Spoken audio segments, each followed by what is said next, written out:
I've lived in this quiet suburban neighborhood outside Boston for 23 years now, and I thought I'd seen everything from my kitchen window. But nothing prepared me for what I witnessed unfold in the house directly across from mine. Sarah Mitchell seemed like the perfect neighbor, always smiling, always put together, always waving as she tended her garden. Her husband David was a respected financial consultant, the kind of man who wore expensive suits and drove a Tesla. They looked like they had it all figured out. I should have known better. After 5 decades of life, I've learned that the brightest smiles often hide the darkest secrets.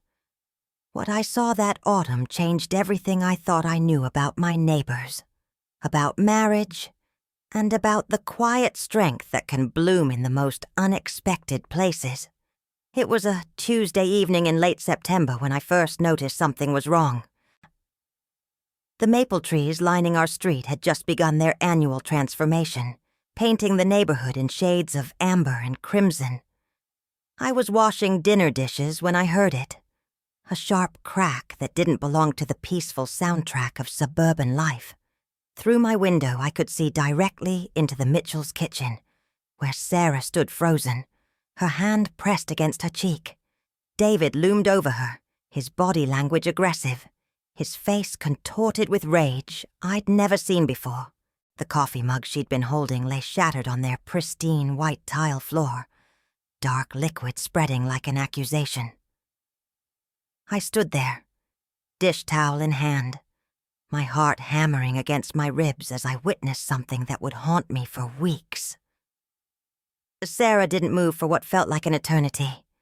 Then slowly, mechanically, she bent down to clean up the broken pieces while David stormed out of the room. I could see her shoulders shaking as she knelt on that floor, gathering fragments of ceramic with trembling hands.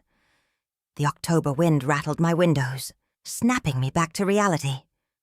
I wanted to rush over there, to knock on their door, to do something, anything.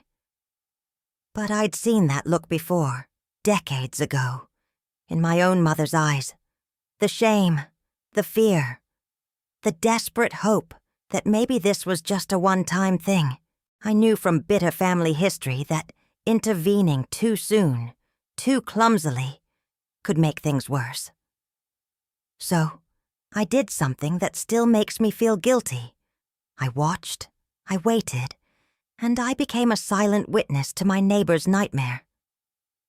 The next morning arrived with that crisp New England clarity that makes everything look deceptively perfect. The sun rose over the rooftops, illuminating the carefully maintained lawns and the American flags hanging from front porches.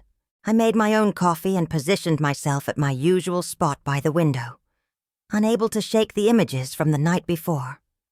At exactly 7:15, like clockwork, the lights came on in the Mitchell's kitchen.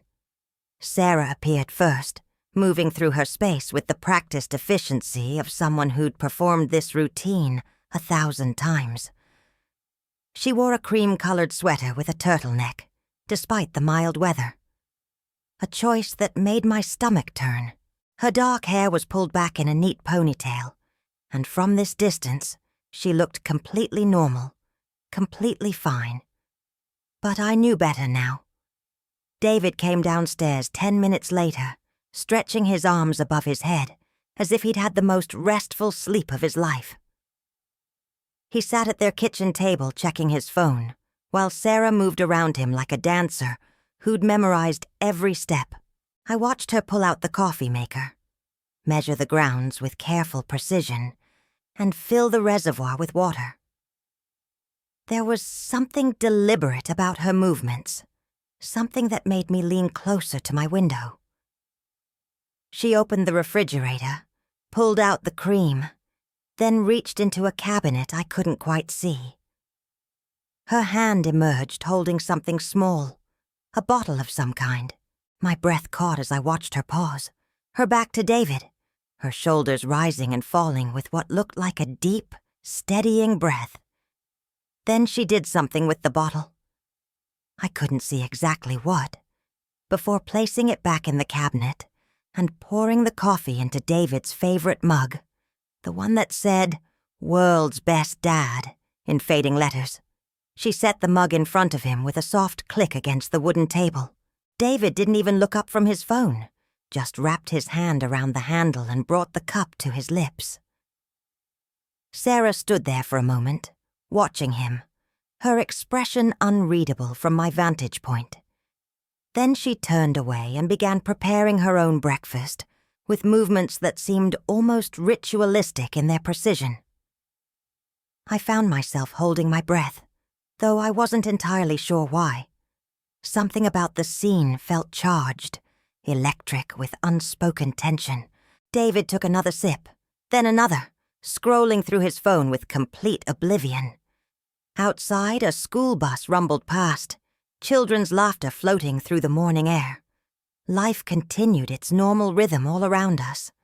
But in that kitchen across from mine, I sensed that something fundamental had shifted. Sarah had made a decision during the long hours of that sleepless night, and she'd served it to her husband in a ceramic mug with 2 sugars and cream. The morning routine continued with an eerie normalcy that made my skin crawl. David finished his coffee in 4 long gulps, still absorbed in whatever was on his phone screen.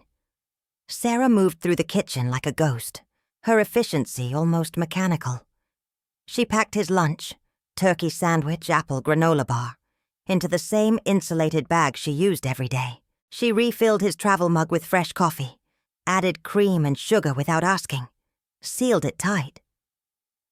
Every gesture spoke of years of conditioning, of knowing exactly how he liked things, of making herself small enough to fit into the spaces his ego didn't occupy. But there was something different now, something I couldn't quite name. The way she handed him the lunch bag, the slight tilt of her head, the microscopic pause before she smiled. It all suggested a woman who was performing a role rather than living it. David stood, grabbing his briefcase and the lunch bag in one smooth motion. He said something I couldn't hear. Probably, "Thanks," or "See you tonight," with the casual dismissiveness of someone who expected service. Sarah nodded, that practiced smile still in place, and followed him to the door. Through the side window, I could see them in the entryway. He leaned in, and she turned her cheek to accept a quick kiss, the kind exchanged by couples who'd forgotten what affection felt like. Then he was gone, backing his Tesla out of the driveway with his usual confidence, heading toward whatever important meetings filled his important day. Sarah stood in the doorway for a long moment after he left, silhouetted against the morning light, perfectly still. Then she closed the door, and I watched her silhouette move away from the window. What happened next surprised me more than anything I'd witnessed so far. Instead of collapsing, instead of breaking down, Sarah walked back into her kitchen and poured herself a cup of coffee from the same pot she'd used for David. She sat down at the table in the exact spot where he'd been sitting moments before, cradling the mug between both hands. From my angle, I could see her face more clearly now, and what I saw wasn't tears or fear or relief. It was calculation. Her eyes were focused on something beyond the kitchen walls, beyond the immediate moment. She was thinking, planning, mapping out something in her mind with an intensity that made me realize I'd completely underestimated her. This wasn't a broken woman waiting to be saved. This was someone who'd already saved herself, in whatever way she'd chosen. I stood at my window, my own coffee growing cold in my hands, trying to piece together what I was seeing. Had Sarah poisoned her husband? The thought seemed absurd, like something from a cable TV movie rather than real life in suburban Massachusetts. But that bottle she'd pulled from the cabinet, the deliberate way she'd added something to his coffee, the strange calmness she displayed now, it all pointed to something. Maybe it was just salt, I told myself. Maybe she'd just oversalted his coffee as a petty revenge. Maybe I was imagining the whole thing, projecting drama onto an ordinary morning. But deep in my gut, where women's intuition lives and thrives after 50 years of reading people and situations, I knew something significant had transpired. Sarah Mitchell had drawn a line, had taken some kind of action, and whatever happened next would ripple through our quiet neighborhood like stones thrown into still water. The October sun climbed higher, burning off the morning mist that clung to the lawns. I finally pulled myself away from the window, but I couldn't shake the feeling that I just witnessed the opening scene of something much larger. Throughout the day, I found myself returning to that spot, looking across at the Mitchell house, trying to understand what I'd seen. Sarah's curtains remained drawn on the lower floor, which was unusual. Normally she opened them first thing to let in the natural light. Her car stayed in the driveway, a modest Honda compared to David's Tesla, suggesting she was home but not venturing out. I went about my own business, running errands, meeting my friend Patricia for lunch. But my mind kept circling back to that kitchen, that coffee mug, that moment of deliberate action. By the time evening approached, I'd convinced myself I was overreacting, that tomorrow would bring clarity and proof, that I'd simply let my imagination run wild. But I was wrong. When David's Tesla pulled into the driveway at precisely 6:30 that evening, I was watching. I'd positioned myself at my window like some obsessive guardian, unable to stay away. David emerged from his car moving differently than usual, slower, more carefully, as if every motion required conscious effort. He paused after closing the car door, one hand braced against the roof, his head bowed. Even from across the street, I could see something was wrong. His confident stride had been replaced by an uncertain shuffle.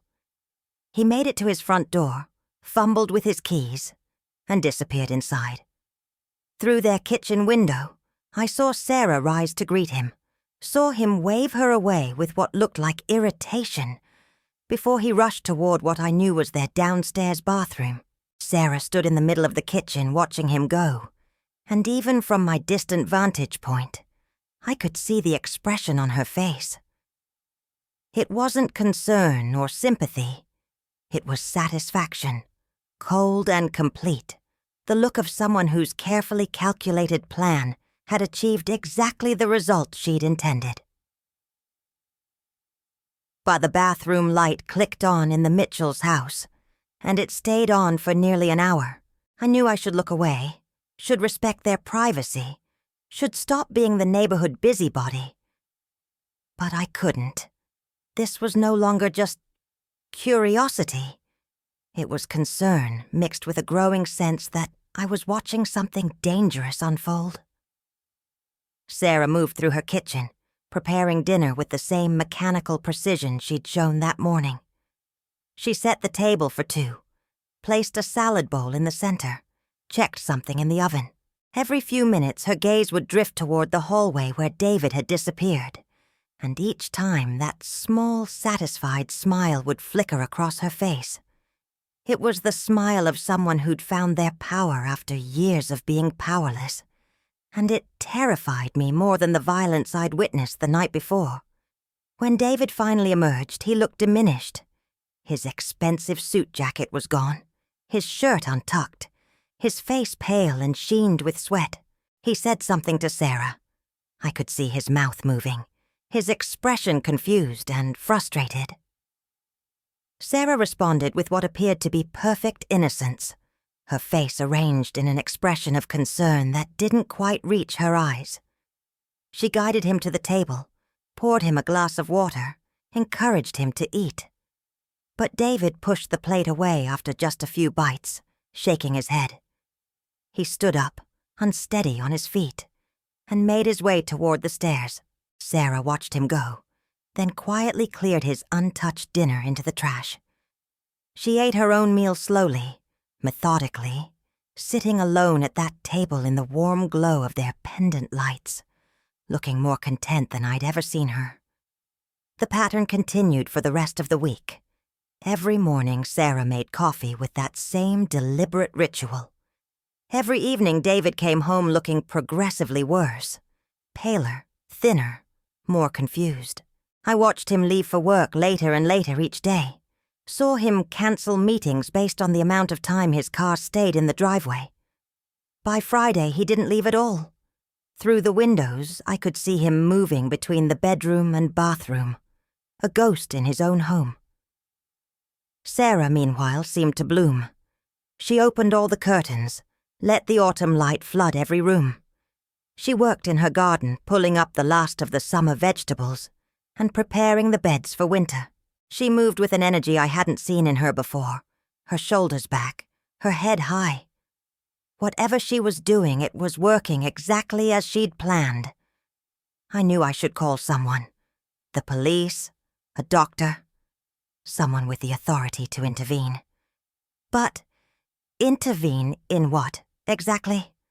A man with stomach flu? A wife taking care of her husband? I had no proof of anything, just suspicions, and the memory of that bottle she'd pulled from the cabinet. And if I was wrong, if this was all innocent coincidence, I'd destroy my relationship with my neighbors and possibly ruin an innocent woman's reputation. The doubts paralyzed me, kept me frozen at my window, watching and waiting for something definitive. My husband Roger asked me twice that week what I was staring at so intently, and both times I told him I was just birdwatching. The lie sat heavy in my stomach, but I couldn't explain what I was really doing without sounding crazy or complicit. On Saturday morning, everything changed. I woke early, as I always do, and made my way to the kitchen to start the coffee. The October dawn was just beginning to paint the sky in shades of pink and gold, and the neighborhood was still wrapped in that peaceful pre-morning quiet. As I filled my coffee maker, I glanced out the window from habit, and what I saw made me drop the carafe. It shattered on my tile floor, but I barely registered it. Across the street, an ambulance sat in the Mitchells' driveway, its lights flashing but no siren wailing. 2 EMTs were wheeling a gurney toward the open front door, and Sarah stood on the porch in her bathrobe, her arms wrapped around herself. Even from this distance, I could see she was crying. Or performing crying, I couldn't tell which. Roger came running at the sound of breaking glass, but I just pointed across the street, unable to form words.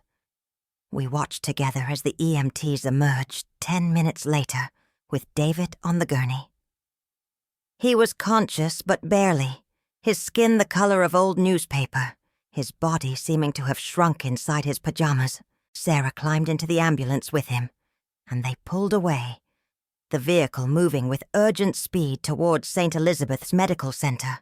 My hands were shaking as I cleaned up the broken carafe, as Roger peppered me with questions I couldn't answer. David Mitchell, that strong, aggressive man who'd hit his wife just 6 days ago, was being rushed to the hospital with symptoms that looked like severe food poisoning, or worse, and I was the only person in the world who knew, or thought I knew, that his loving wife might be the cause. The question that haunted me as I swept up the glass, as the October sun rose over our perfect suburban street, was simple but terrible. What exactly had Sarah Mitchell put in her husband's coffee, and how far was she willing to go? The neighborhood erupted with concern and gossip within hours of the ambulance departure. By noon, Patricia had called me 3 times, each conversation a thinly veiled fishing expedition for information. "Did you see what happened?" she asked, her voice pitched with that particular excitement people get when tragedy strikes close but not too close. Poor Sarah. David looked absolutely terrible. I gave her nothing, just vague affirmations and expressions of shock. But inside I was churning with guilt and uncertainty. Roger suggested we bring over a casserole later, the standard suburban response to crisis. but I convinced him to wait, claiming we should give Sarah space.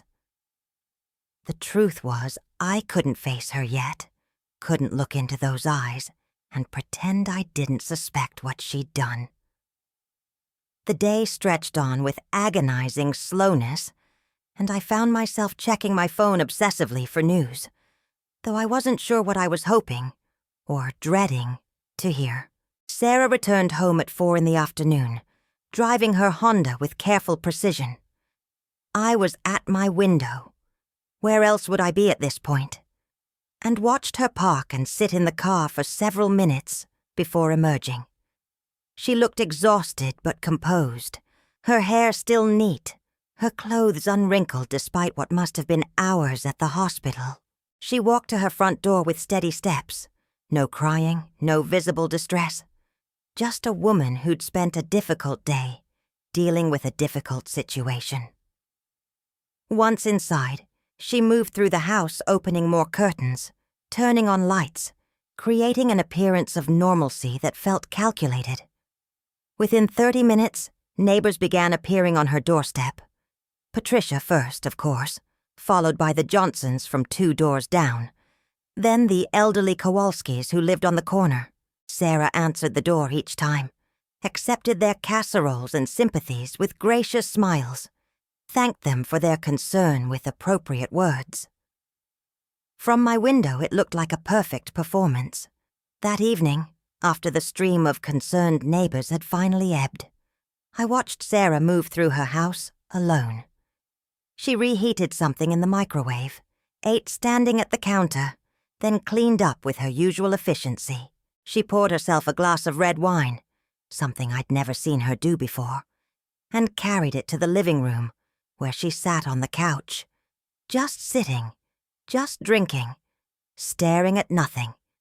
The October darkness pressed against her windows, and I felt like I was watching a stranger, not the woman I'd exchanged pleasantries with over garden fences for years. Who was Sarah Mitchell, really? Was she a victim who'd finally fought back, or had she become something darker? The wine disappeared slowly, deliberately, and when the glass was empty, she simply sat there for another hour, unmoving, like a statue carved from loneliness and secrets. My phone rang at 9:30, making me jump. It was Patricia, naturally, with an update she'd gotten from her cousin who worked at St. Elizabeth's. "David's in intensive care," she whispered, as if the walls might overhear. "They're saying it's acute organ failure, his liver and kidneys. The doctors are completely baffled. They're running every test imaginable." She paused, waiting for my reaction. "Rebecca, he's only 46 years old. Healthy, fit, no history of illness. How does something like this just happen?"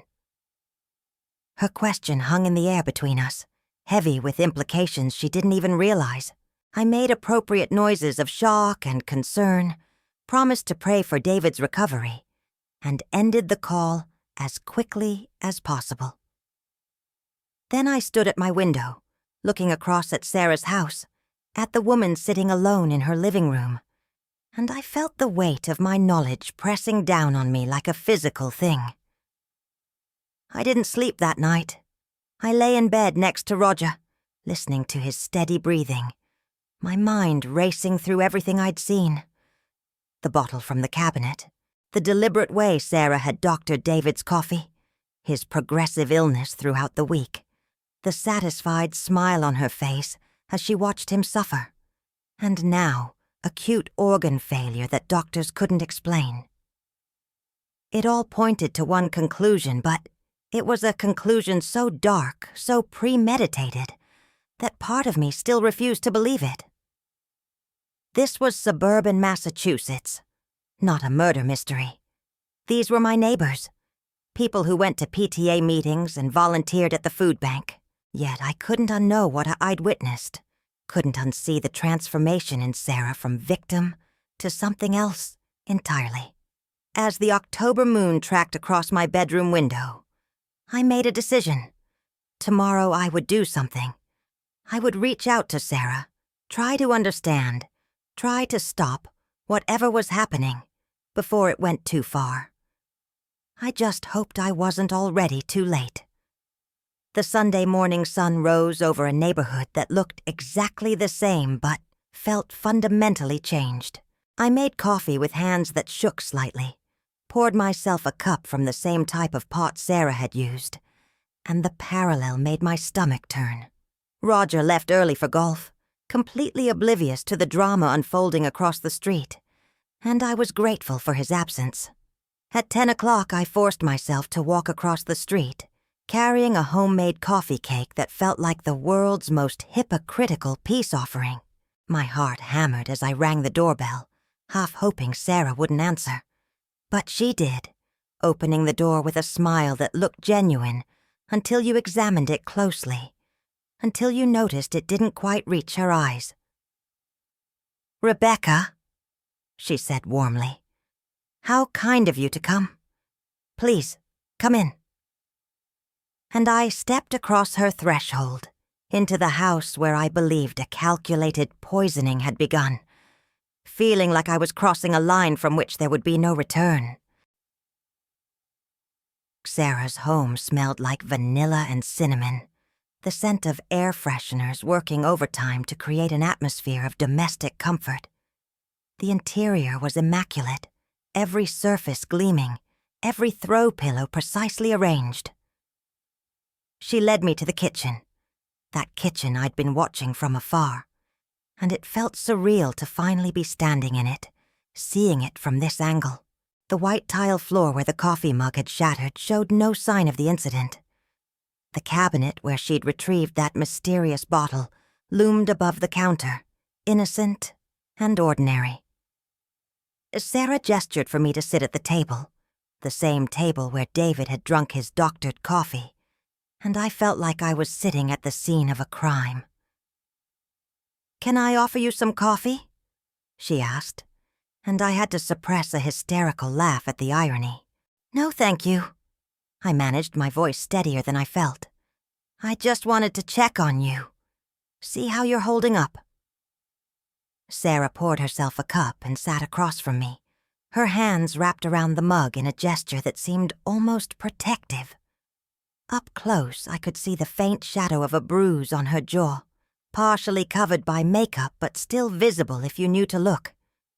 The turtleneck she wore despite the warm house suddenly made terrible sense. "It's been challenging," she said, her voice soft and measured. "The doctors say David's condition is critical but stable. They're still trying to figure out what caused it." She took a sip of coffee, watching me over the rim with eyes that seemed to be evaluating, calculating how much I knew or suspected. I felt like we were two players in an elaborate game, each trying to gauge the other's hand. "They've asked about what he ate, what he drank, anything unusual in his routine. I told them everything was completely normal. Just our regular routine. Nothing different at all." The emphasis she placed on nothing different felt deliberate, almost like a challenge. I found myself frozen, unsure how to proceed. Should I confront her directly? Should I pretend ignorance? Before I could decide, Sarah continued, her voice taking on a confessional quality that made my skin prickle. "You know what's strange, Rebecca? For years I made David's coffee exactly the way he liked it. Every single morning. 2 sugars, cream to the rim.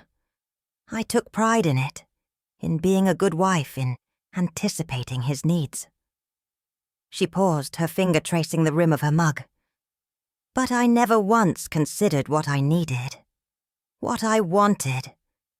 It's funny how we lose ourselves in these small daily rituals, how we become invisible even to ourselves." Her eyes met mine directly now, and I saw something fierce burning behind her carefully maintained composure. "Do you know what I mean, Rebecca?" I did know. God help me. I knew exactly what she meant. I'd watched my own mother disappear into my father's needs, had seen her flinch at his raised voice, had witnessed her make herself smaller and smaller until she barely existed. I'd sworn I would never let that happen to me. But I recognized the pattern Sarah was describing because I'd seen it play out in countless variations throughout my life. "I saw him hit you," I said quietly, the words escaping before I could stop them.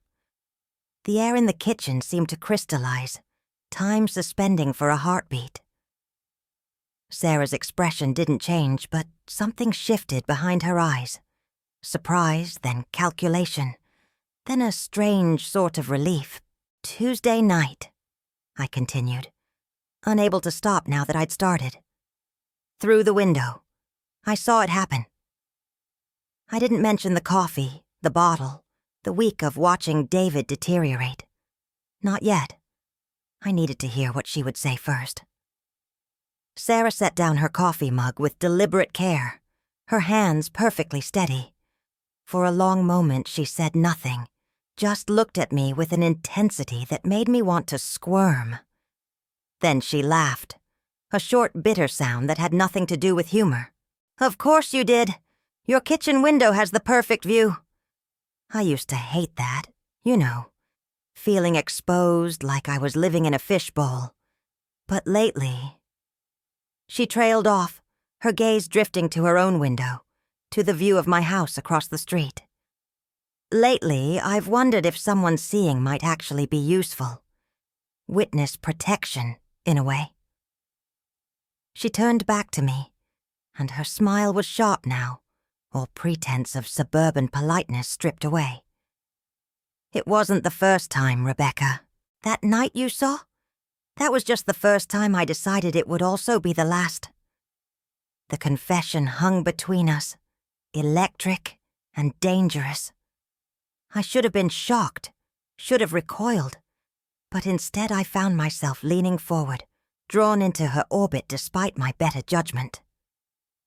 "Sarah," I began, trying to find words that would pull us both back from whatever precipice we were approaching. "Whatever you've done, what exactly do you think I've done?" She interrupted, her voice sharp. "Made coffee for my husband? Taken care of him when he got sick? Called an ambulance when his condition deteriorated? I'm just a concerned wife, Rebecca. That's all anyone sees. That's all there is to see." But her eyes told a different story, challenging me to acknowledge what we both knew. Outside, a car drove past, someone walking a dog, life continuing its normal suburban rhythm, while Sarah and I sat in her immaculate kitchen, dancing around an accusation that could destroy her life, or save it, depending on how you looked at it. The silence that followed Sarah's words felt heavy, weighted with all the things we weren't quite saying. I could hear the refrigerator humming, a clock ticking somewhere in another room, my own heartbeat thundering in my ears. Sarah stood up suddenly, walking to the counter where that mysterious cabinet loomed. My breath caught as she opened it, reached inside, and pulled out the bottle I had seen her use that first morning. She set it on the table between us with a soft click. "Ipecac syrup," she said calmly, watching my face for a reaction. "You know what that is, Rebecca? It's an emetic, makes you vomit. You can buy it at any pharmacy, perfectly legal, recommended for accidental poisoning cases. 1 tablespoon in coffee, you'll be sick within 20 minutes. A tablespoon every morning for a week. Well, that's when things get interesting." I stared at the innocent-looking brown bottle, my mind reeling. This wasn't a deadly poison, wasn't arsenic or cyanide or any of the dramatic toxins from murder mysteries. It was something mundane, medical, something designed to purge the body of dangerous substances. But used deliberately, repeatedly, it became a weapon of a different kind. "The beauty of it," Sarah continued, sitting back down, "is that it's not supposed to cause organ failure. It's just supposed to make you sick. But David..." She said his name with distaste now, dropping all pretense of wifely concern. David has been taking performance-enhancing supplements for months. Steroids, basically. For his vanity, to look good in his expensive suits. And when you're already stressing your liver and kidneys with that garbage, and then you add repeated purging, dehydration, electrolyte imbalances. She spread her hands, palms up in a gesture of mock innocence. The body can only take so much. You knew. I whispered, horror and fascination warring in my chest. You knew what the combination would do. Sarah's smile was cold, calculated. I suspected. I hoped. I spent 3 nights researching online while he snored beside me, reading medical journals and bodybuilding forums, piecing together how vulnerable his carefully constructed physique actually was. Men like David, they think they're invincible. They take shortcuts, chemical enhancements, anything to maintain the illusion of power and control. But they don't read the warning labels. They don't understand that the body is a system, and every system has breaking points. She picked up the Ipecac bottle, turning it in her hands like it was something precious. I just found his, and applied the right pressure, at the right time. That's not murder, Rebecca. That's justice. That's physics. My throat felt dry, my palms damp. Everything in me screamed that this was wrong, that I should run from this house and call the police immediately. But another part of me, the part that remembered my mother's bruises, the part that had watched Sarah flinch and apologize and make herself invisible for years, that part understood the cold logic she was describing. What if he dies? I asked, my voice barely audible. Sarah's expression didn't change. Then he dies, she said simply. And I become a tragic widow. Poor Sarah, who lost her husband to a mysterious illness. Who'll take care of his garden? Who'll organize the memorial service? Who'll inherit his life insurance, his retirement accounts, this house that has been a prison for 10 years? She leaned forward, her eyes intense. Or he survives, but he's weakened, changed, humbled. Either way, Rebecca, he will never hit me again. That's the only outcome that matters. The certainty in her voice terrified me more than the confession itself.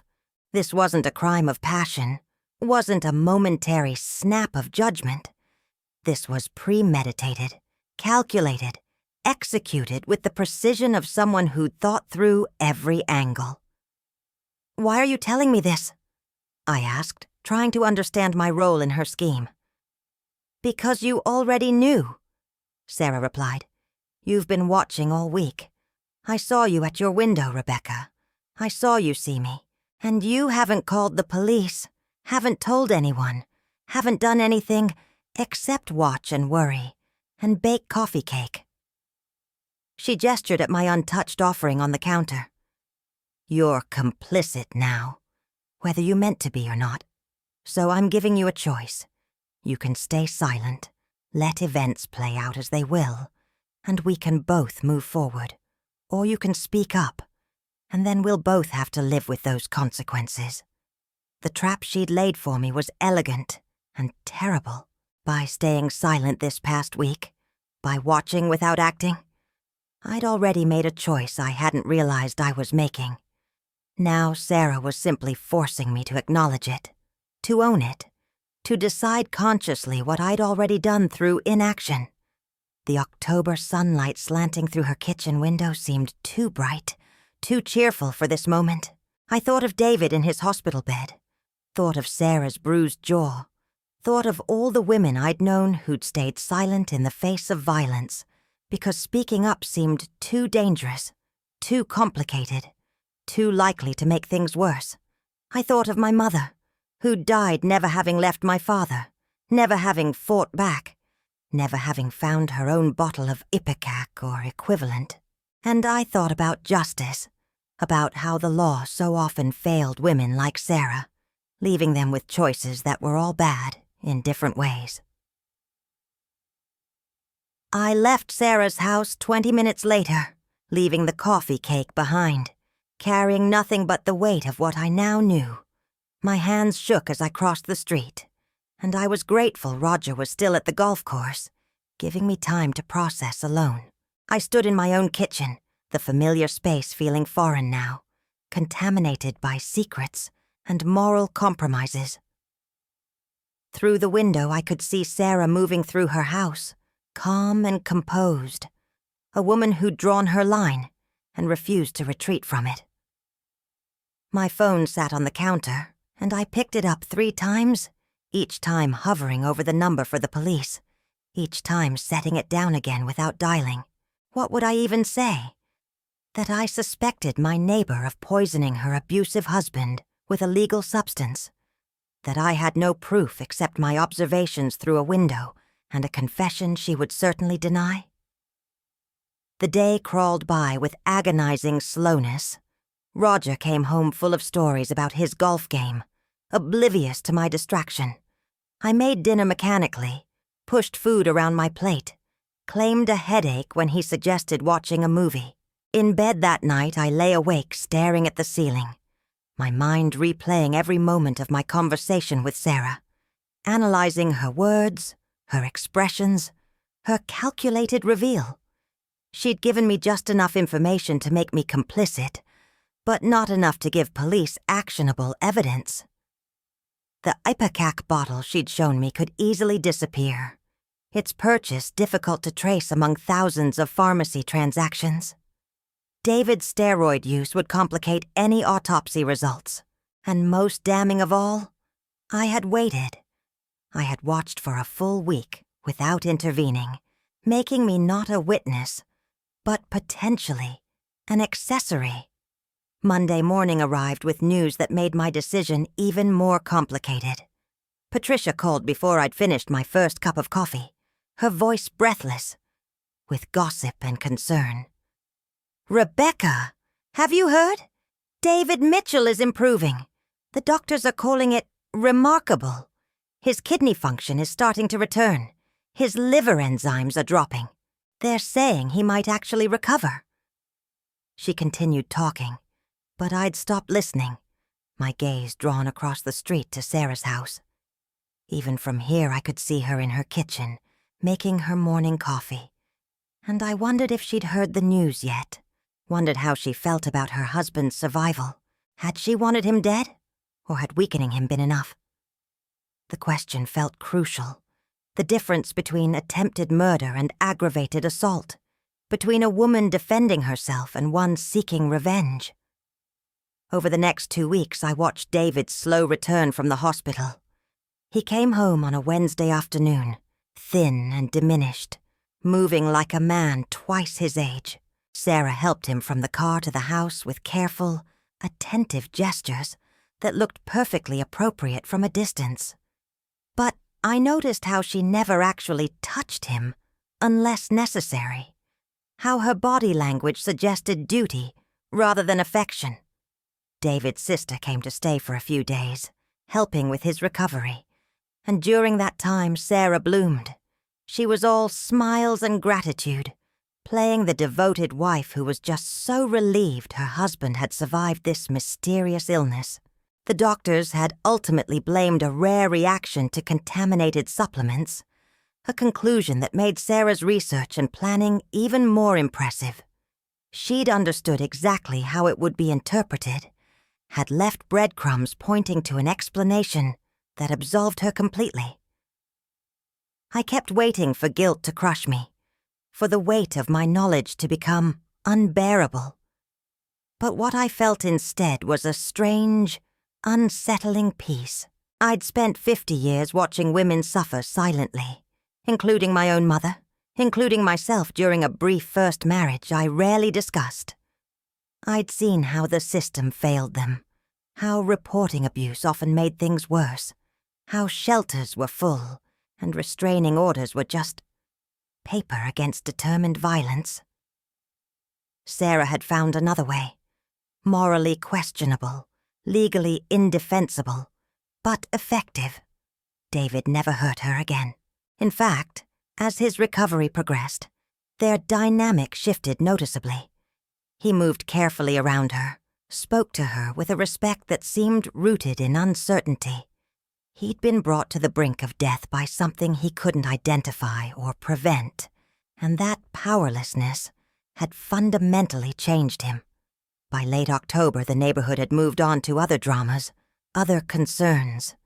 The Mitchell crisis had provided several weeks of gossip and casseroles, but now it was old news. David returned to work part-time, moving through the world with less confidence, less swagger. Sarah tended her garden, pulling up the last autumn vegetables and planting bulbs for spring. We exchanged waves and pleasantries over the fence, two neighbors with a shared secret that neither acknowledged. The only tangible evidence of what had transpired was the Ipecac bottle, which I assumed Sarah had long since disposed of, and my silence, which grew more solid and intentional with each passing day. I'd made my choice, not in a single dramatic moment, but through a series of small decisions that added up to complicity. The turning point came in early November, when Sarah knocked on my door carrying a homemade pie. "Pumpkin," she said with a smile. "Your favorite, I think." I invited her in, and we sat at my kitchen table, the reverse of our conversation from weeks earlier. We talked about mundane things, the upcoming holidays, the weather, a new family moving in down the street. But underneath the surface chit-chat, there was an understanding, a bond forged through shared knowledge of violence and response. As she was leaving, Sarah paused at my door and said quietly, "Thank you, Rebecca, for seeing me, really seeing me." I nodded, unable to speak around the lump in my throat, because that was what I'd done, wasn't it? I'd witnessed her suffering, witnessed her solution, and chosen to honor both by staying silent. Whether that made me complicit in a crime or a witness to justice depended entirely on perspective.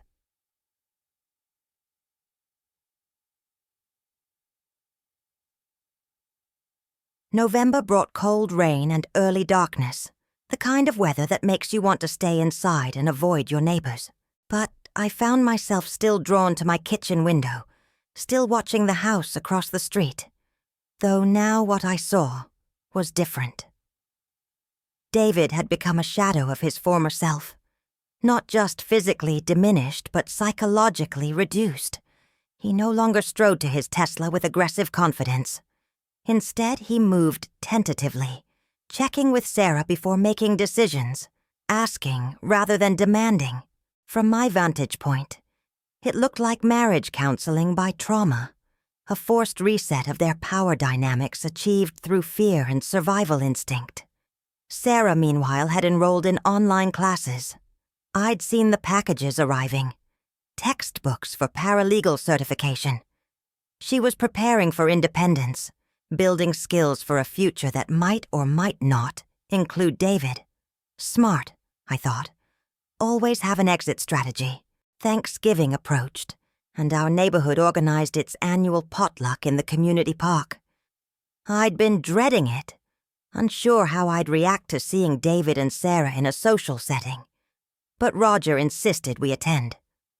The November afternoon was crisp and clear, maple leaves carpeting the ground in shades of rust and gold. Families gathered around picnic tables, children ran shrieking through the playground, and someone's portable speaker played soft classic rock. David and Sarah arrived together, David moving slowly, carefully, like someone still learning to trust his body again. He stayed close to Sarah, almost childlike in his dependence, while she smiled and chatted with neighbors, accepting their continued concerns with gracious deflection. Watching them, no one would suspect anything more complicated than a devoted couple dealing with a health scare. Patricia cornered me by the dessert table, her eyes gleaming with the latest gossip. "Have you noticed how different David seems?" she whispered, loading her plate with pie. Sarah told me he's been going to therapy, working on stress management. She thinks the health crisis was a wake-up call about his lifestyle. I made non-committal noises, letting her talk, marveling at how completely Sarah had controlled the narrative. There was no mention of abuse, no hint of anything darker than a husband learning to take better care of himself. Sarah had rewritten their story so thoroughly that even neighbors who'd known them for years accepted this new version without question. It was masterful, really. The way she'd weaponized suburban niceness, used everyone's desire to believe the best about their neighbors to obscure the truth, and I was part of that obscuration, choosing silence over exposure, complicity over clarity. I caught Sarah's eye across the park, and she gave me a small, genuine smile. Not the performative one she used for other neighbors, but something more authentic. In that moment, I felt the full weight of our unspoken alliance. We were two women who'd witnessed things we weren't supposed to see, who knew truths others couldn't comprehend, who'd chosen a version of justice that operated outside legal frameworks. Later, as the sun set and families began packing up, David and Sarah left early, David citing fatigue. I watched them walk to their car, watched Sarah guide him with a hand on his elbow, watched the way he deferred to her completely. The reversal of their power dynamic was so complete, it almost made me uncomfortable. Almost. But then I remembered that bruise on Sarah's jaw, remembered the sound of the coffee mug shattering, remembered years of watching her make herself invisible, and my discomfort evaporated. December arrived with the first snow, transforming our neighborhood into a postcard-perfect winter wonderland. Holiday decorations appeared on every house, including the Mitchells, though their display was more subdued than previous years. Sarah hung a simple wreath on the door, strung white lights along the porch railing, but avoided the elaborate displays David had insisted on in past years. The change seemed symbolic. Sarah was making the house hers in small, incremental ways, establishing new normals that reflected her preferences rather than his demands. Through my window, I could see their Christmas tree, modest and elegant, decorated during a quiet evening when David sat on the couch reading, while Sarah hung ornaments. It looked peaceful, domestic, nothing like the household where violence had erupted just 2 months earlier. Christmas Eve brought a surprise. Sarah appeared at my door with a tin of homemade cookies and a card. "I wanted to thank you properly," she said, handing me the gifts, "for being such a good neighbor, for being there during everything." The card was simple, nothing dramatic, but when I opened it later, I found a handwritten note inside. "Some people see, some people understand. Rare are those who do both and choose kindness. Thank you for your silence, your witness, and your trust in my judgment. You saved my life by not trying to save it. Success." I read it 3 times, then burned it in my fireplace, watching the paper curl and blacken, destroying evidence I hadn't even realized I was holding. The act felt ceremonial, a final commitment to the path I'd chosen, the silence I'd maintained, the alliance I'd joined. The new year arrived with bitter cold and clear skies, the kind of weather that makes everything feel sharp and defined. January meant fresh starts for many people, but for me, it marked 3 months since I'd first witnessed David hit Sarah. 3 months since I'd watched her begin her calculated revenge. David had returned to work full-time, but something fundamental had changed in him. Through my window observations and occasional neighborhood encounters, I could see he'd become quieter, more careful, less certain of himself. His colleagues from work stopped dropping by.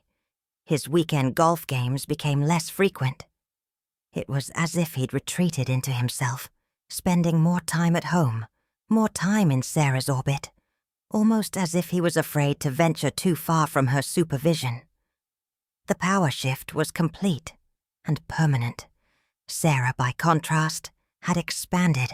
She'd finished her paralegal coursework and started volunteering at a women's shelter downtown, helping domestic violence survivors navigate the legal system.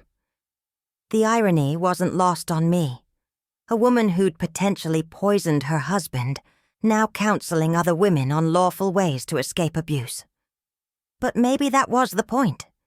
Maybe Sarah's intimate knowledge of how far someone could be pushed, how inadequate legal protections really were, made her uniquely qualified to help others.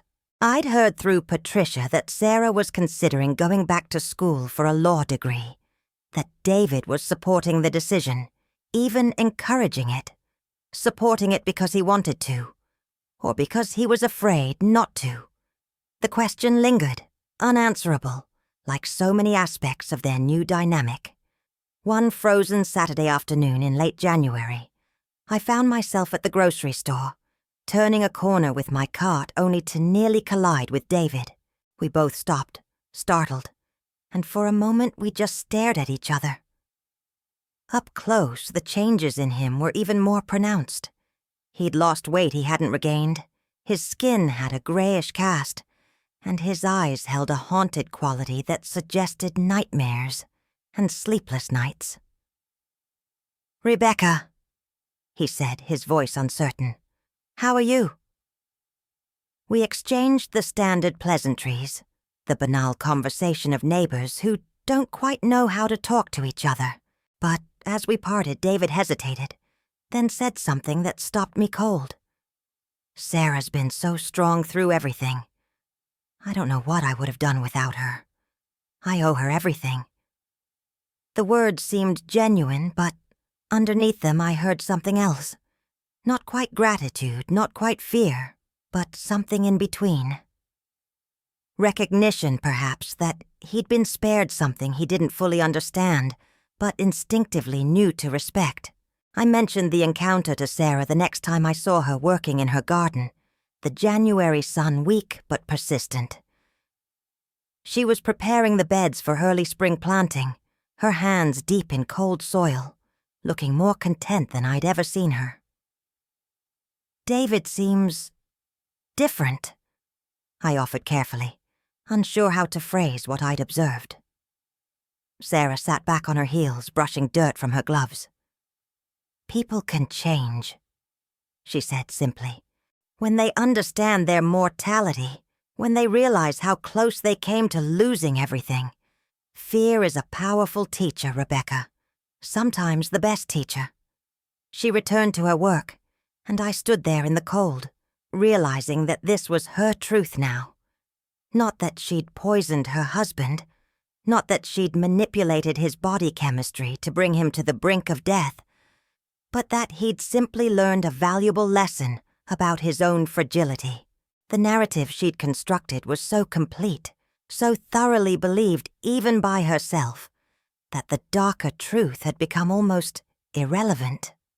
Valentine's Day arrived with unexpected warmth, a false spring teasing New England with temperatures in the 50s. I watched David return home that evening carrying flowers and a gift bag, watched Sarah accept them at the door with a smile that looked almost genuine. They ate dinner together in their dining room, candles lit, wine poured, the picture of a couple celebrating their relationship. But I noticed the ways Sarah maintained control. She poured the wine from a bottle she opened herself. She served the food on plates she'd prepared. She orchestrated every element of the evening. David participated with an eagerness that suggested gratitude rather than entitlement, a man trying to prove he deserved this second chance at normalcy. It was a performance for both of them. I realized. Different roles than the ones they'd played before, but a performance nonetheless. The only question was whether David knew he was performing, or if he believed this was genuine rehabilitation. As February turned toward March, I found myself thinking less about the ipecac bottle and more about the broader implications of what I'd witnessed, Sarah had found a way to reclaim her power without involving police, lawyers, shelters, or any of the systems designed to help women in her situation. She'd taken justice into her own hands in the most literal sense, using household items and pharmaceutical knowledge to level the playing field. Was it right? The question felt too simple for a situation this complex. Was it effective? Absolutely. David would never hurt her again. Whether from fear, from genuine change, or from the understanding that Sarah was far more dangerous than he'd ever imagined. And wasn't that the only outcome that truly mattered? My moral certainty, so strong in those first days, had eroded into something more nuanced, more uncomfortable, more honest about the limitations of legal justice and the reality of survival. Pakshasha, spring arrived gradually, as it always does in Massachusetts, the March cold giving way to April warmth in fits and starts. The neighborhood began its annual ritual of yard work and home improvement, everyone emerging from winter hibernation to repair and refresh. Sarah planted her garden with unusual enthusiasm, filling the beds with vegetables and flowers in equal measure. I watched her work, her movements confident and purposeful, a woman who'd found solid ground after years of walking on eggshells. David helped sometimes, following her instructions about placement and spacing. But he was clearly the assistant now, not the decision-maker. Their roles had inverted so completely that neighbors commented on it. Isn't it wonderful how David's illness brought them closer? Patricia said more than once, completely missing the deeper truth that lurked beneath that surface observation. One warm Saturday in late April, Sarah hosted a garden party, inviting the neighborhood to celebrate spring and her new flower beds. I was surprised by the invitation but accepted, curious to see their home through the eyes of a guest rather than a distant observer. Walking into their house felt surreal after months of watching from afar. Everything was tasteful and welcoming. Fresh flowers on the entry table, soft music playing, Sarah moving through the space like it truly belonged to her now. David played the gracious host, offering drinks and appetizers, but he moved in Sarah's wake, following her lead, checking her reactions before making decisions. Guests who didn't know their history saw a recovered man grateful for his wife's care. I saw something more complicated, a man who'd been fundamentally changed by an experience he didn't fully understand, now living in the shadow of someone he could no longer dominate. As the party wound down, Sarah pulled me aside to show me her garden up close. We walked through the beds while other guests chatted on the patio, and Sarah explained her plantings with genuine passion. "Foxglove," she said, pointing to delicate purple flowers. "Beautiful but toxic, can cause cardiac arrest if ingested improperly."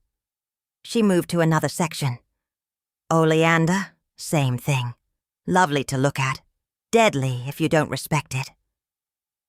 She glanced at me, a small smile playing at her lips. "I've developed an interest in botanical pharmacology. Fascinating what you can learn about the thin line between medicine and poison, between healing and harm. Nature is full of things that can help or hurt, depending on dose and intent." The lesson was clear, the warning obvious to anyone paying attention. Sarah had found her power in knowledge, in understanding exactly where those lines were, and how to walk them without getting caught.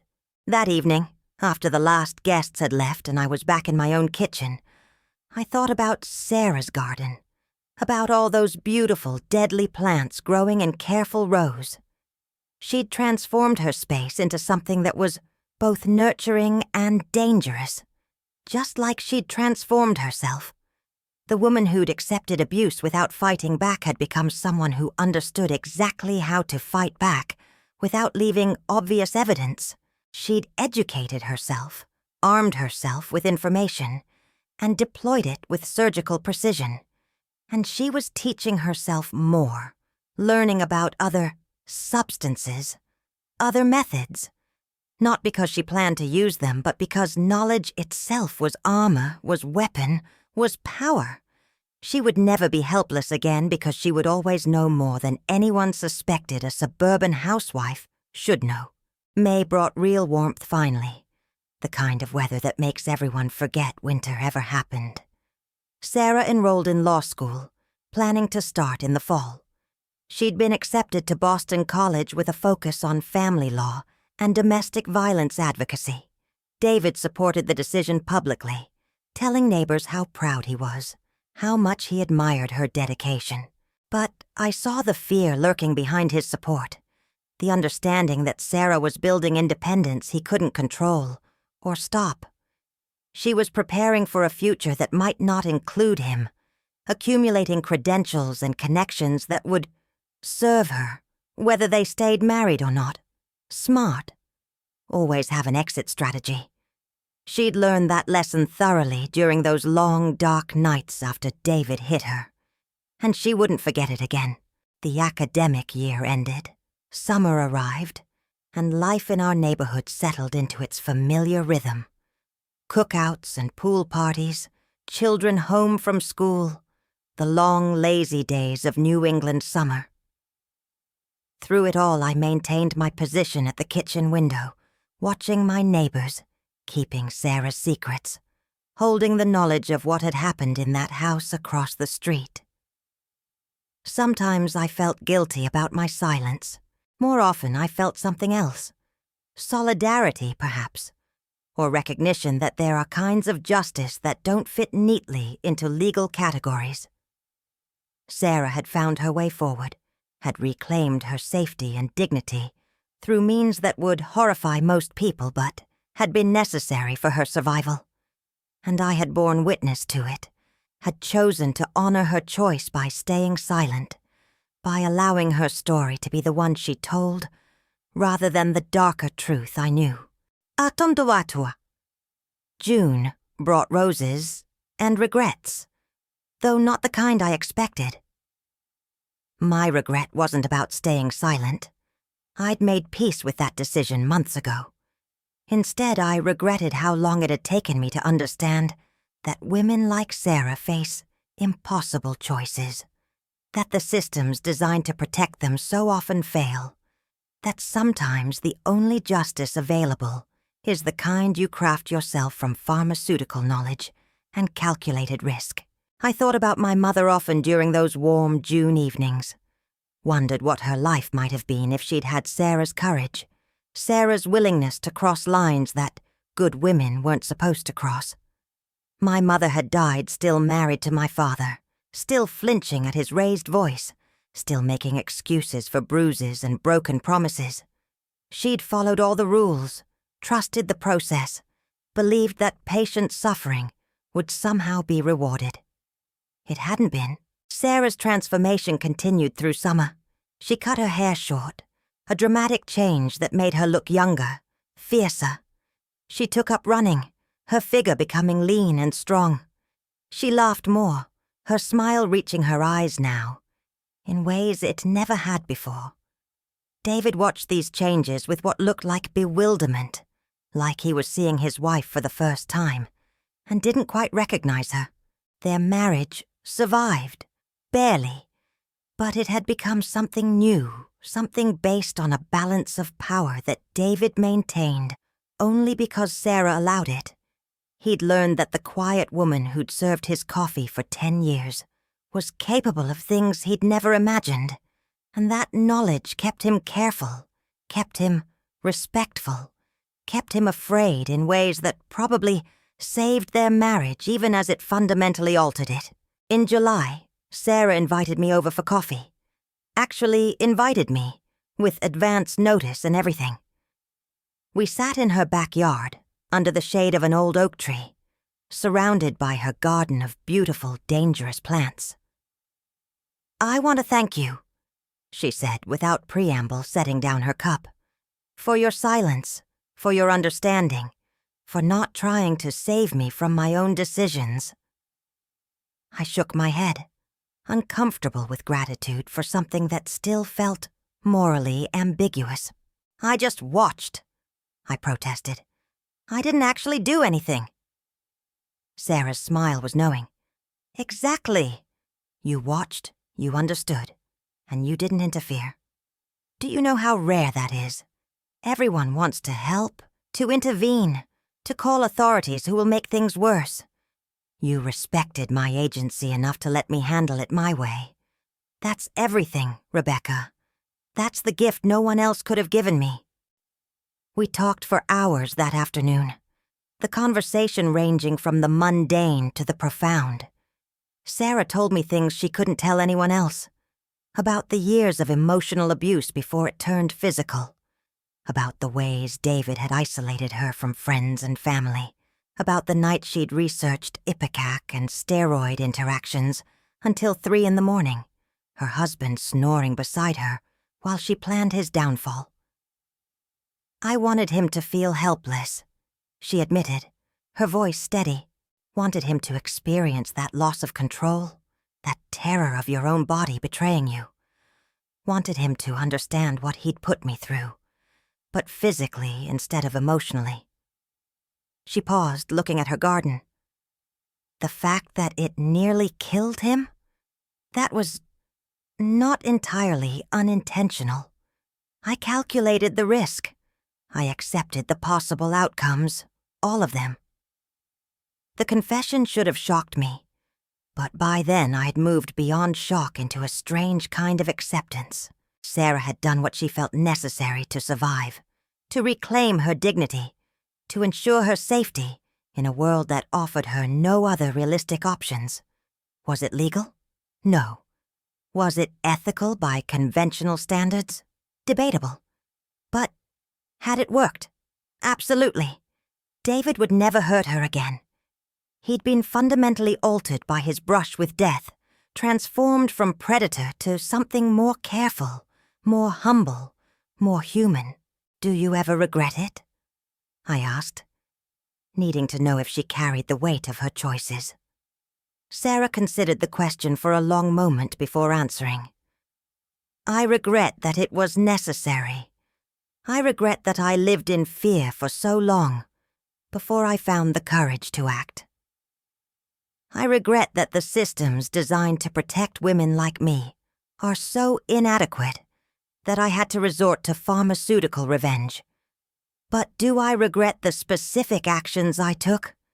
No, not for a single second." That conversation marked a shift in our relationship. We became real friends rather than just neighbors, bound by shared secrets and mutual understanding.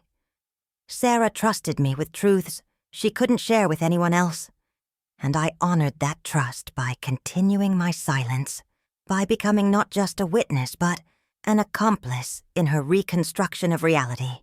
We met regularly that summer, sometimes in her garden, sometimes in my kitchen.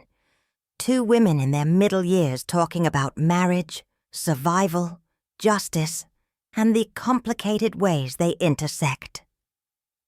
She told me about her law school preparations, her excitement about finally pursuing a deferred dream. I told her about my mother, about my own brief first marriage to a man who'd never hit me, but had diminished me in other ways. We traded stories like other women traded recipes, finding solidarity in shared experiences of making ourselves smaller to accommodate men who couldn't handle women at full size.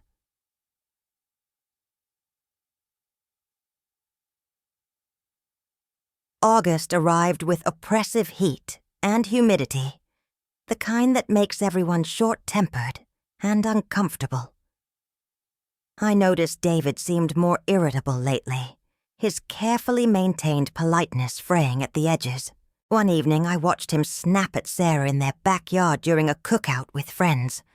Nothing violent, just a sharp comment, loud enough to carry across the fence. Sarah's response was immediate and chilling. She simply looked at him, said nothing, but the look was enough. David's irritation evaporated instantly, replaced by something that looked like fear. He apologized profusely, his body language deferential, almost cringing. Sarah accepted the apology with a small nod and returned to her conversation as if nothing had happened.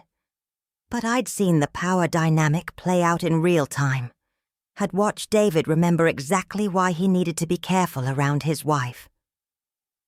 The reminder didn't require words, didn't need threats. It was simply there, hanging between them like humidity in the August air. Later that week, Sarah told me she'd asked David for a post-nuptial agreement.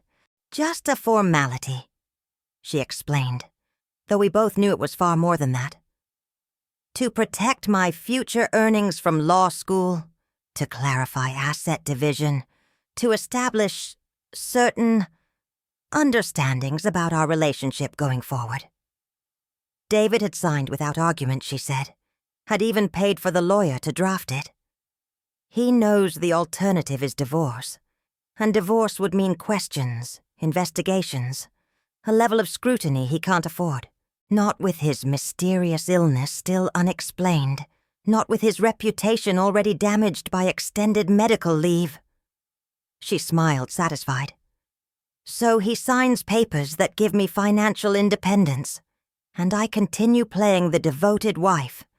Everyone gets what they need. Except, I thought but didn't say, David wasn't getting what he needed so much as accepting what Sarah was willing to give him. Another inversion of power, another reminder of who really controlled their marriage now. September brought cooler weather and the start of Sarah's law school journey.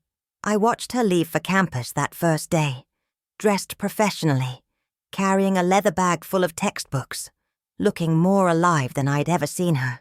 David stood in the doorway waving goodbye, a supportive husband by all appearances. But I could see the tension in his posture, the uncertainty in his stance. Sarah was moving into a world he couldn't control, building a life that existed separately from him. She was no longer economically dependent, no longer socially isolated, no longer vulnerable in the ways that had made abuse possible. She'd systematically dismantled every advantage David had once held over her, replacing them with advantages of her own. Knowledge, education, professional credentials, legal understanding. And underneath it all, the unspoken understanding that she'd been willing to go further than he'd ever imagined, and might be willing to do so again if necessary. The anniversary of David hitting Sarah came and went in late September. 1 year since I'd witnessed that moment through my kitchen window. 1 year since Sarah had begun her carefully calculated revenge. Neither of them mentioned it, of course. Why would they? In the official narrative, nothing had happened except David getting mysteriously ill and Sarah nursing him back to health. But I remembered. And I knew Sarah remembered.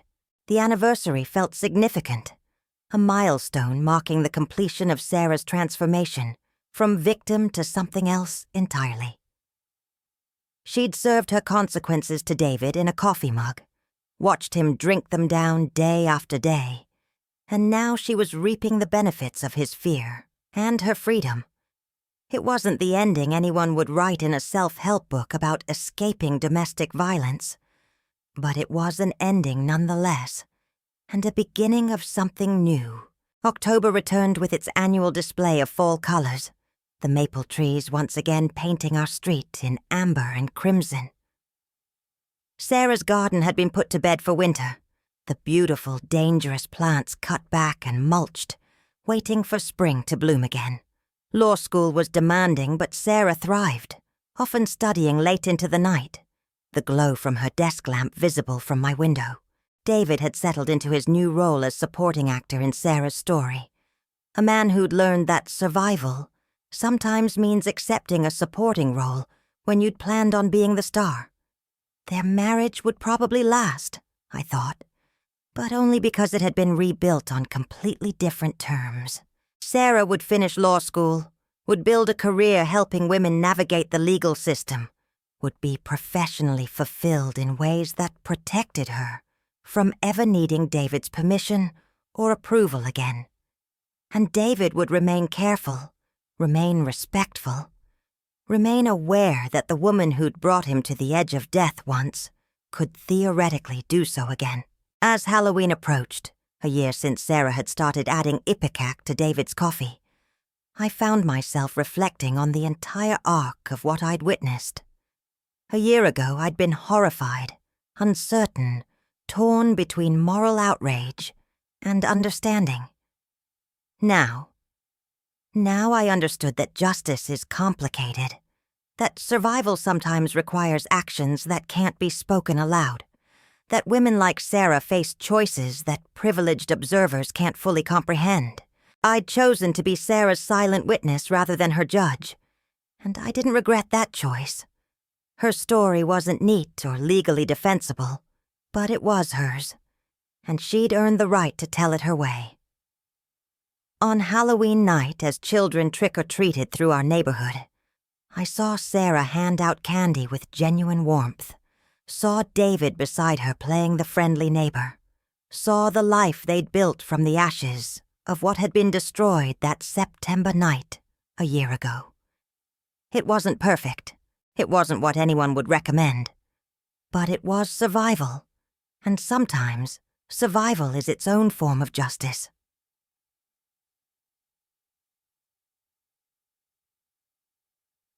November brought the first snow earlier than usual, blanketing our neighborhood in white that felt both pristine and concealing.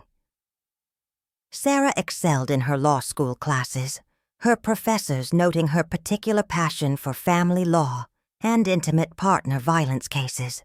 She'd found her calling, it seemed, transforming her personal experience into professional advocacy.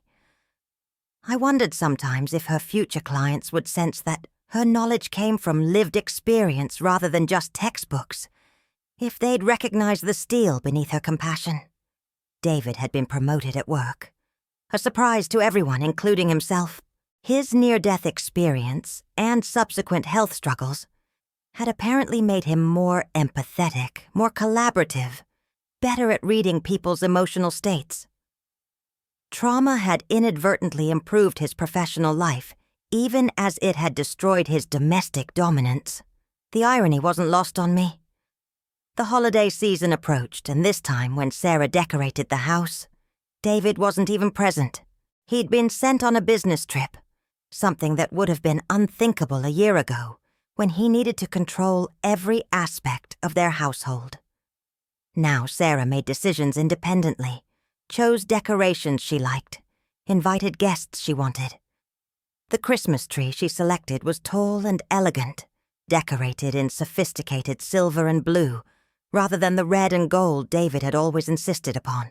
Every choice she made was a small declaration of independence, a reminder that this was her house, her life, her narrative now. David would return and accept whatever she'd decided because he no longer had the power to demand otherwise. The balance had shifted so completely that its maintenance required no effort. It simply was the new normal, built on old fear. Christmas arrived with the kind of picturesque snow that made everything look like a Hallmark card. Our neighborhood hosted its annual caroling evening, and I watched David and Sarah join the group, standing close but not quite touching, singing traditional songs while snow fell gently around them. To anyone who didn't know their history, they looked like a typical middle-aged couple, comfortable in their routine, perhaps a bit reserved but fundamentally stable. But I knew what lurked beneath that surface stability. The calculation, the fear, the unspoken understanding that Sarah held all the real power now. David's survival depended on his continued good behavior, and he knew it with the certainty that only someone who'd been brought to the edge of death could possess. Sarah smiled and sang, her voice clear and strong, and I thought about how appearances could be so deceiving, how the most dangerous people were often the ones nobody suspected. The new year arrived, 2026 now, and with it came a certain finality to my observations. I'd spent more than a year watching my neighbors, keeping their secrets, trying to understand the complicated dance of justice and revenge, victimhood and empowerment. Sarah started her spring semester with an internship at a domestic violence legal clinic, where she'd help real victims navigate the system she'd bypassed entirely. The parallel was stark but fitting. She knew better than most how inadequate legal protections were, how often women were told to wait, to document, to follow procedures that put them at greater risk. She'd chosen a different path, and now she could guide others while keeping her own choices hidden. Advice from a woman who understood that sometimes survival requires operating outside the system designed to protect you. In February, Sarah received an award from her law school for outstanding advocacy work in family law. I attended the ceremony with Patricia and several other neighbors, watching Sarah accept recognition for her commitment to helping vulnerable women. Her speech was eloquent, passionate, speaking about the need for better protections, stronger laws, more resources for domestic violence survivors. David sat in the audience, applauding at the appropriate moments, looking every bit the proud husband. Only I knew the bitter irony of his presence, how he was unwittingly supporting a woman whose expertise had been earned, partly through planning his near demise. The cognitive dissonance of the moment was almost beautiful in its complexity.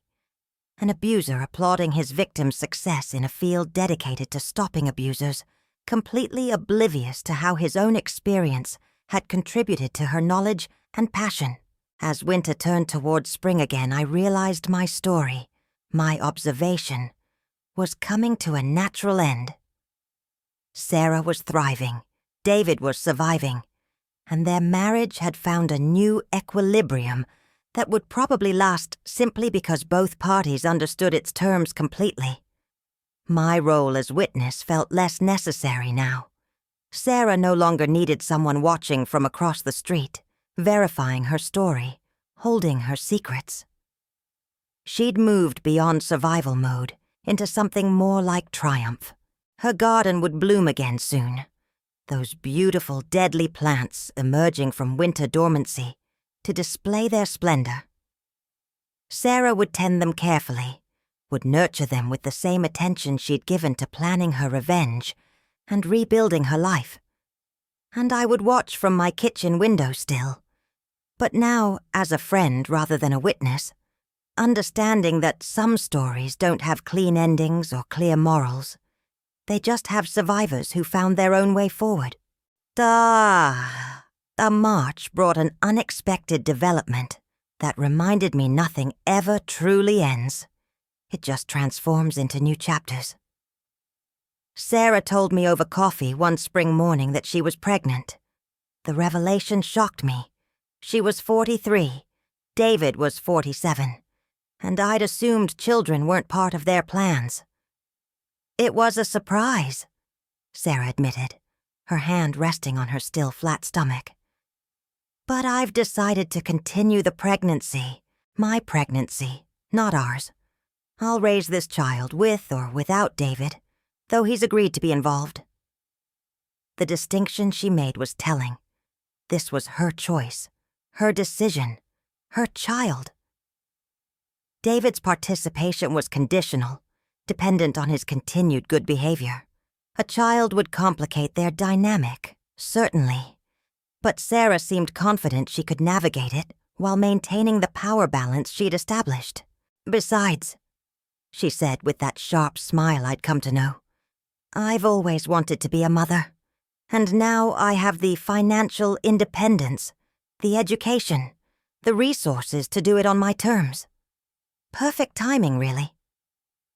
I wondered privately if the pregnancy was truly accidental, or if Sarah had planned this too, another way to ensure her future was secure, regardless of David's presence in it.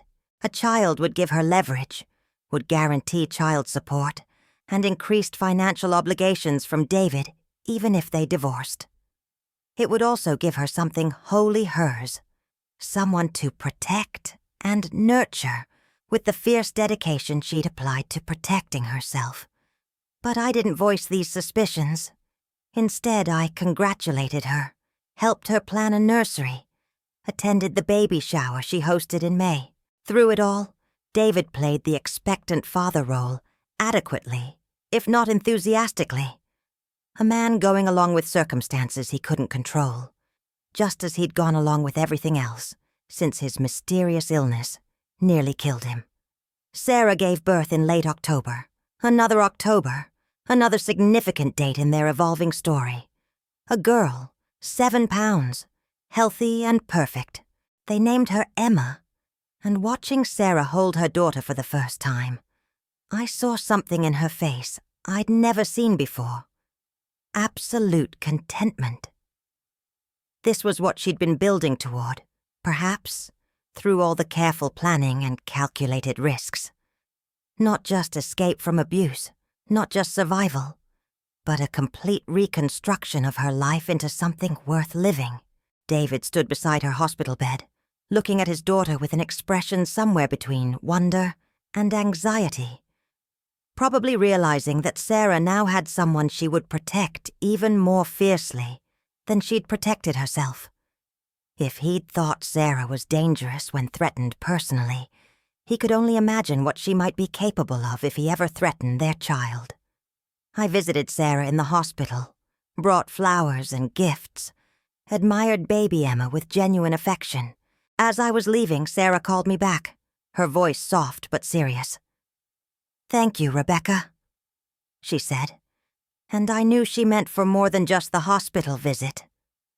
For everything. For seeing. For understanding. For staying silent when silence was the greatest gift you could give me. I nodded, unable to speak around the lump in my throat. We'd shared something unusual these past 2 years, a bond forged through witnessed violence and calculated revenge, through moral ambiguity and pragmatic justice.